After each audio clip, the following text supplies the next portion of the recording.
Bé, amics i amigues, aquí teniu el reliquiari de Sant Patllari, que és del segle XIV, de plata, molt maco. Si aneu a Camprodon, doncs podeu entrar a l'església de Santa Maria de Camprodon, on es guarda aquest reliquiari. S'explica que uns monjos d'un monestir benedictí, alguns diuen que era del Berguedà, de la zona del Berguedà, es van desplaçar fins a la catedral d'Embrun, els Alts francesos, per emportar-se les relíquies de Sant Patllari. Un cop allà les van introduir a dins d'una bota i, ajudats d'un burro, van tornar camí cap al monestir. Quan van passar per Camprodon, l'animal es va aturar i no va voler seguir més. I un dels monjos va forçar l'animaló perquè continués. Aquest, enfadat, va etzibar 3 cosses a terra, d'on van sortir 3 dolls d'aigua, les fonts de Sant Patllari, que són molt conegudes.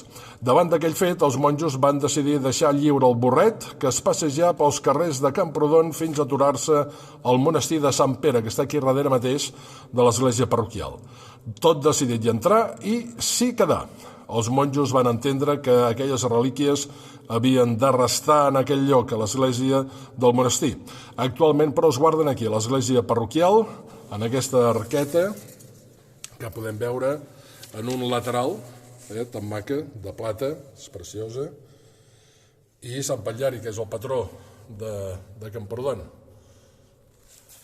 Doncs aquí teniu l'arqueta de Sant Patllari, que es venera a l'església parroquial de Camprodon.